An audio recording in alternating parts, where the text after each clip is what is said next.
você acorda, está consciente, você sabe onde você está e tenta se mexer, mas o seu corpo não responde. Você tenta gritar e nenhum som sai. E então você percebe, tem alguma coisa no quarto junto com você. Se isso já aconteceu com você, antes de mais nada, eu quero que você entenda uma coisa. Isso é mais comum do que você pensa. Isso atinge cerca de 1 em cada 3 pessoas ao longo da vida. Não é algo sobrenatural. Não é um pesadelo, como nós vamos ver também. A explicação, ela existe, está dentro da sua cabeça. Eu sou neurologista e nos próximos minutos eu vou te mostrar segundo a segundo o que estava acontecendo no seu cérebro durante esse episódio. Deixa eu reconstruir essa cena com você. Não como um caso raro, mas como ela acontece de fato em milhões de quartos todas as noites. São 3 para 4 da manhã. Você não acordou por inteiro, você apenas emergiu. Uma parte de você ligou antes da outra. Os olhos se mexem. A mente está nítida, talvez nítida demais, mas do pescoço para baixo o corpo simplesmente não responde, não está lá. Você pede para sua mão se mexer e ela simplesmente ignora. E o medo começa a entrar, porque o cérebro humano simplesmente não foi feito para ficar preso. Aí vem a segunda parte, quase sempre na mesma sequência. Uma pressão no peito como um peso em cima de você. Você ouve passos, uma respiração que não é sua. Você tem a certeza de que tem alguma coisa ali no quarto, alguma coisa parada na porta. Agora presta atenção nisso, essa experiência não é algo que a internet criou. No Brasil, o nosso folclore deu um nome a ela há séculos, chamada pisadeira. A velha que sobe no seu peito quando você está dormindo de barriga para cima. No Canadá, ela é chamada de velha bruxa. Em outras culturas, é vista como um demônio ou um espírito. Povos que nunca se encontraram, separados por oceanos e por milênios, descreveram exatamente a mesma cena, a mesma posição, a mesma figura, e quando uma experiência se repete assim, de forma tão parecida, idêntica, na humanidade inteira, isso quase nunca aponta, eu diria que nunca aponta para um fantasma. Na verdade, a gente tem uma explicação talvez muito mais racional. O cérebro humano compartilha os mesmos mecanismos de percepção, medo e consciência. Mas aqui o quebra-cabeça fica um pouco estranho, porque você não estava sonhando. Esse é o ponto que mais confunde. Num pesadelo, você está dormindo, e ele se desfaz quando você acorda. Já na paralisia do sono é o oposto, você já está acordado. A consciência está ativa, você consegue raciocinar, você consegue inclusive se perguntar o que está acontecendo comigo. E mesmo assim, o corpo continua desligado e a figura continua lá. Então sobram 2 perguntas. A primeira, se você está acordado, o que realmente está acontecendo? Por que você está preso? Por que o seu corpo não consegue se mexer? E a segunda, se não tem ninguém ali, de onde vem essa suposta presença no ambiente? A resposta para essas 2 perguntas começa no mesmo lugar, num interruptor no seu cérebro que deveria ter desligado e não desligou. Primeiro, eu quero que vocês esqueçam aquela ideia de que dormir é simplesmente apagar a luz. O sono, ele tem fases, e uma delas você já ouviu falar, o chamado sono REM. É a fase dos sonhos. E o REM, ele tem um detalhe que quase ninguém conhece. Toda noite, durante o sono REM, o seu cérebro paralisa o seu corpo. E isso acontece de propósito. Ele desliga os músculos e dessa forma poupa praticamente só os olhos e a respiração. O nome disso é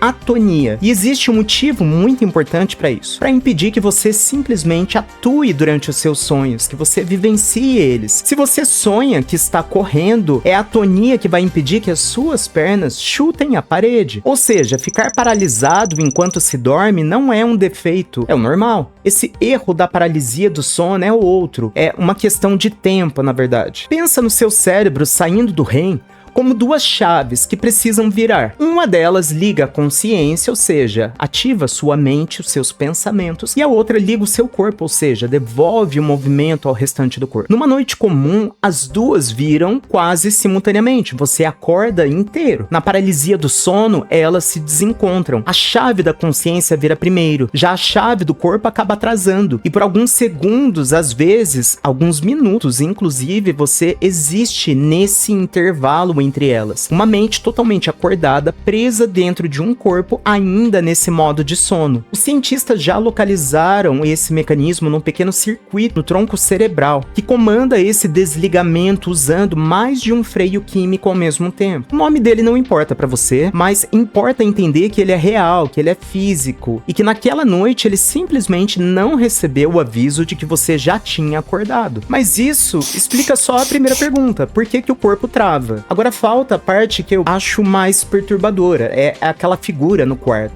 E aqui eu preciso ser honesto com vocês, porque é assim que a ciência séria funciona. O mecanismo exato dessas alucinações ainda não está completamente elucidado. O que eu vou te contar é a explicação mais aceita hoje, uma hipótese forte, não um ponto final. Seu cérebro tem um sistema antigo cuja função é uma só: detectar ameaças. E nesse estado dissociado, de mente ligada ao corpo paralisado, o medo já disparado, esse sistema ele entra em alerta e faz aquilo que ele sempre fez. Ele procura um predador que esteja no ambiente para poder te proteger. Só que não existe predador nenhum. O cérebro, ele não tolera o vazio, ele preenche as lacunas. Ele pega aquele sinal puro de perigo e ele constrói então uma narrativa ou constrói uma figura em cima dele, com forma, com posição, com intenção. A presença que você sentiu não entrou pela sua porta. Ela foi montada do lado de dentro pelo seu próprio cérebro, tentando explicar o seu próprio medo. Agora, o que tudo isso significa para você na prática? A primeira coisa e a mais importante: paralisia do sono, na imensa maioria dos casos, é inofensiva. Ela pode ser assustadora sim, mas ela é benigna. As pesquisas mostram que cerca de 76% das pessoas sentem medo intenso durante esse episódio, e quase metade chega a sentir, inclusive, que vai morrer ali. Mas ninguém morre de paralisia do sono. O episódio, ele dura segundos,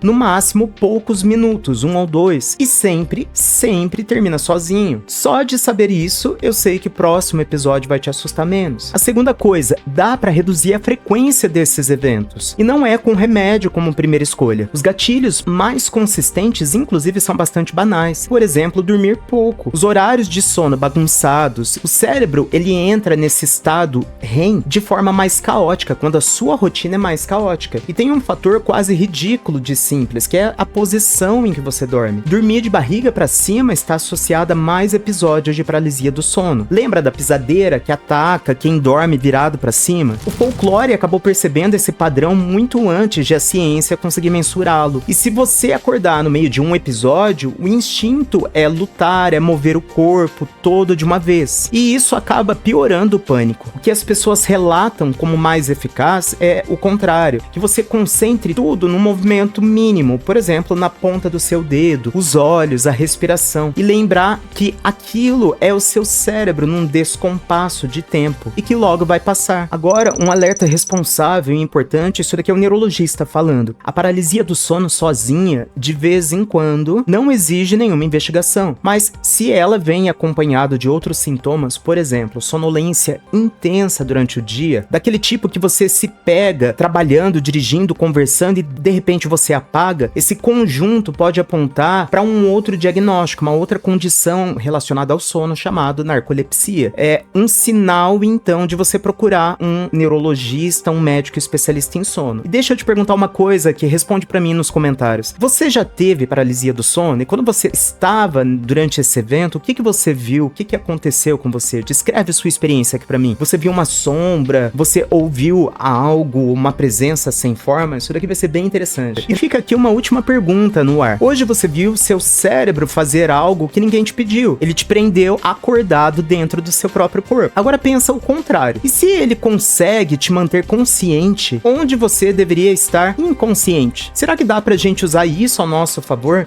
Será que dá pra gente poder entrar de propósito dentro dos nossos próprios sonhos com a mente acesa e dessa maneira assumir o próprio controle deles? Isso daqui não é misticismo, é um estado neurológico real, chama-se sonho lúcido. E é exatamente pra onde a gente vai no vídeo da próxima semana. Se você quer entender mais sobre seu cérebro, como ele realmente é, sem misticismo, sem explicações rasas, se inscreve, porque eu estou construindo aqui uma investigação, capítulo a capítulo, falando sobre a beleza do cérebro e esses eventos tão interessantes que a gente vive.